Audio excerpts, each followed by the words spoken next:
From Hollywood, it's time now for... Johnny Dollar. Andrew Cord. Johnny, how'd you like to go to San Francisco? What's up, Andy? Well, we've written a lot of insurance for an independent contractor out there, a man named Arnold Bennet. Uh-huh. Last night, his latest project went up in smoke. An office building he completed a month ago. How much is the policy worth? There were 5 companies involved. They took it on at $100,000 apiece and turned it over to us. $500,000? Yep. I talked with the arson inspector for National Fire Underwriters in San Francisco. He said the fire looked phony. I'll pack my things.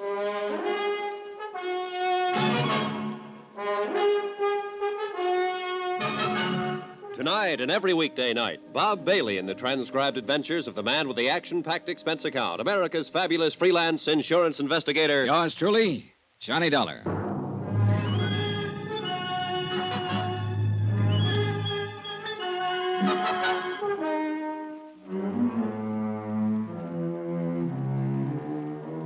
Expense account submitted by Special Investigator Johnny Dollar to the 4-State Fire Insurance Corporation, 4065 Spear Boulevard, Hartford, Connecticut.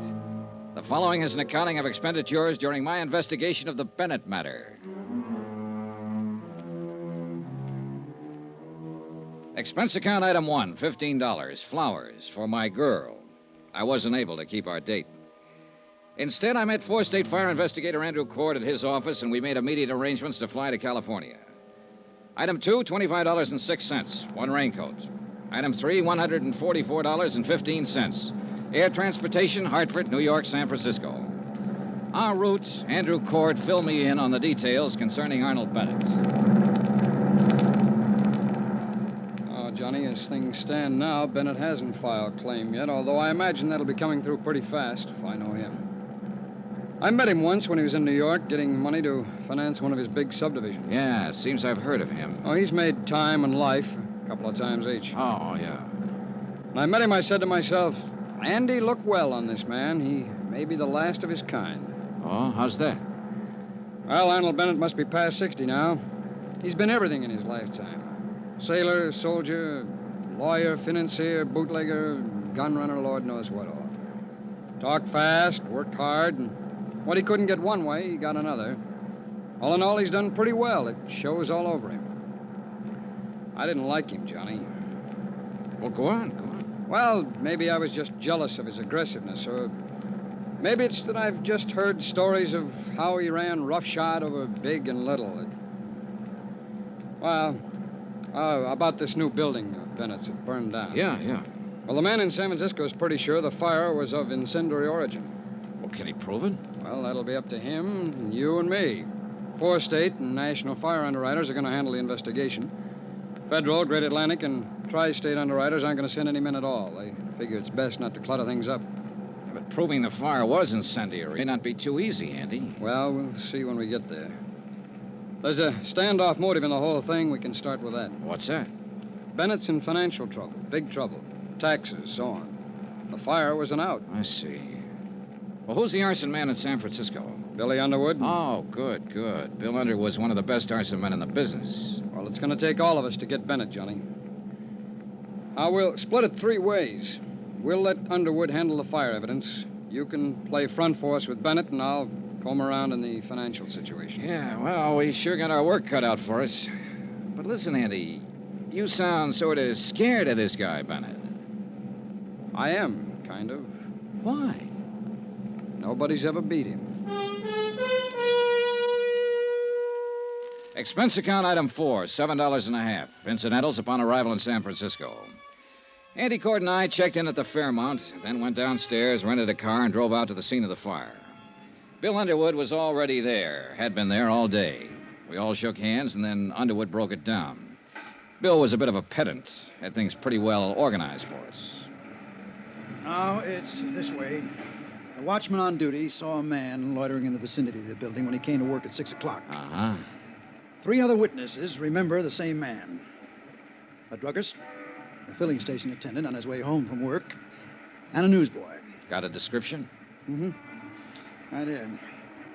Male, Caucasian, 25 to 30, medium build, approximately 170, dark hair, dark complexion. That's it. Have you talked to the police yet? Haven't had a chance, Billy. You know they got 8 men on this? Well, with that much of a description, it might make it easier. I sure hope so. So far, the description hasn't fitted anyone in the files yet. The newsboy swears that he saw this man sneak around the side of the building about 6 o'clock. The fire broke out about 6:30. Anybody see him leave? Mm-hmm. The newsboy says he saw him catch a bus on the corner right before the fire broke out. Might help us. But the bus driver on the line wasn't any help. He's pretty busy that time of night. Have you had a chance to go over this yet? Well, we started. I'm working with a fire inspector on it. And as soon as we come across anything, I'll let you know. We can't overlook any possibility on this, Billy. Any. Yeah. I know about Bennet. He's been out here asking me who I am, what I'm doing. He doesn't like it. Oh, he doesn't? Yeah. He learned to swear somewhere along the line. Oh, has he filed claim yet? No, we haven't heard. It's a professional firing job, I'm sure of it. You're sure? Well, I haven't got what I need in the way of concrete evidence yet, but I'll find it. Somewhere in these ashes. The place burned too well and too fast to be anything but professional. It was drafted. The fire got hot and going before anybody even spotted it. Well, this is a little out of my league, Billy. Tell me more, will you? Well, you see, an amateur will mess it up generally. It'll smoke a lot and somebody will spot it. Now, a bug, a nut, he'll do as good a job as a professional. Oh? But he'll stick around and watch it burn. Stand a good chance of getting caught. He might even call up somebody and tell him how happy he is. But this bird, the one the newsboy saw getting out of here fast, well, he sounds like he knows his business. Mm-hmm. It's business with him. Then it'll be my job to connect him and Bennet somehow. And that's the tough part. Yeah. All I got to do is play around in the ashes. Oh, Johnny. Yeah. Watch your step with Bennet. Sure. He doesn't care about anybody.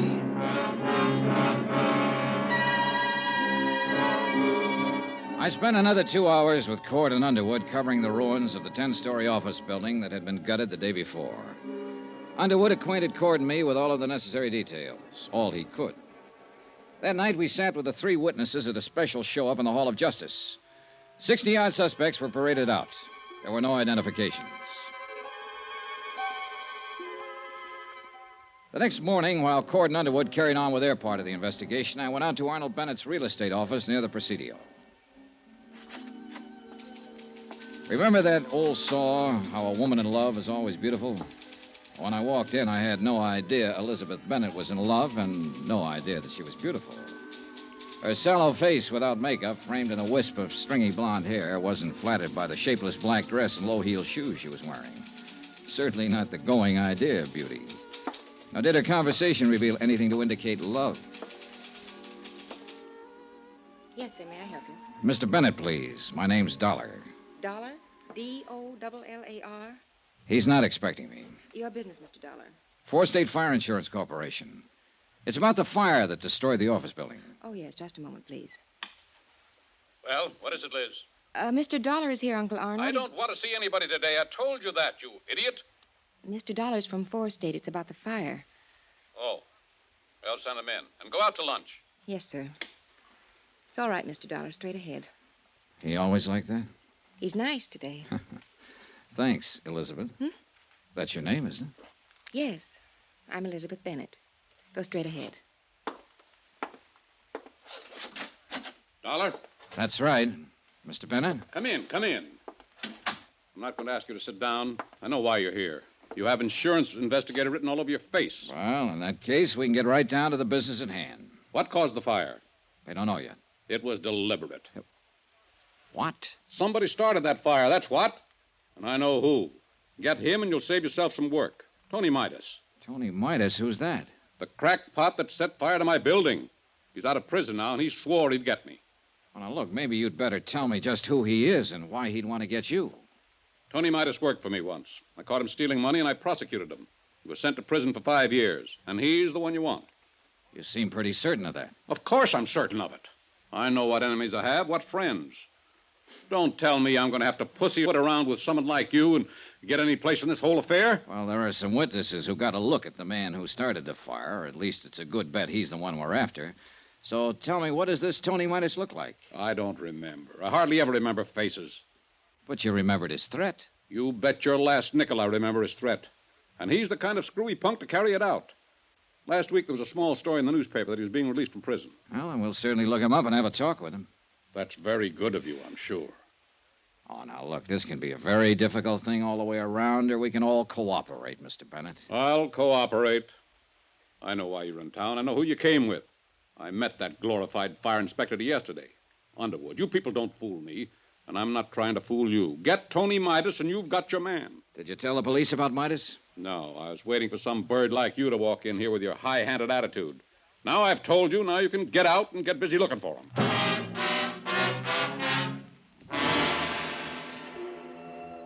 Arnold Bennet lived up to all of his advance notices, and then some. I'm paid very well to stand and take what I have to find out what I want to find out. Sometimes it's not enough money.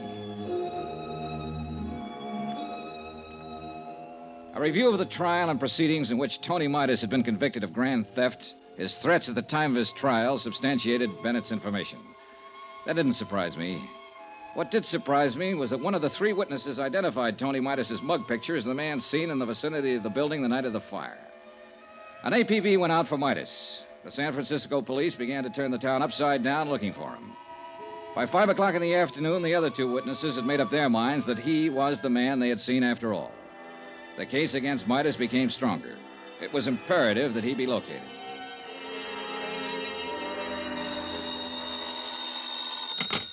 Johnny Dollar. This is Elizabeth Bennet, Mr. Dollar. Remember in my uncle's office? I remember. Mr. Dollar, you're looking for Tony Midas, aren't you? You don't have to answer. I know you are.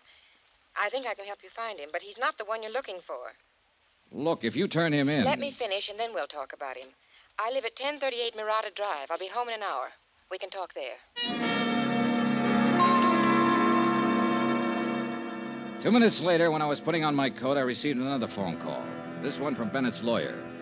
He advised me that Arnold Bennet had filed claim and would bring suit if his claim was not honored in the prescribed length of time.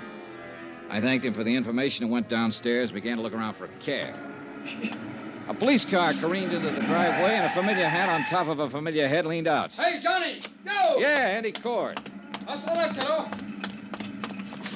Hop in. Okay. This is Inspector Truck and Inspector Kane. Hi, what's up? Somebody shot Arnold Bennet 10 minutes ago.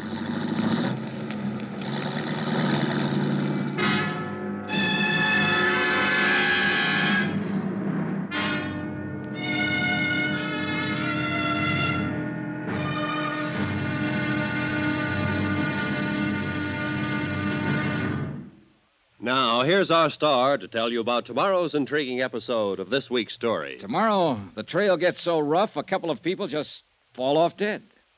Join us, won't you? Yours truly, Johnny Dollar.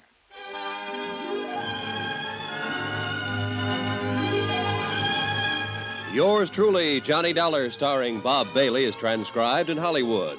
Written by John Dawson, it is produced and directed by Jack Johnstone. Be sure to join us tomorrow night, same time and station, for the next exciting episode of Yours truly, Johnny Dollar. Roy Rowan speaking.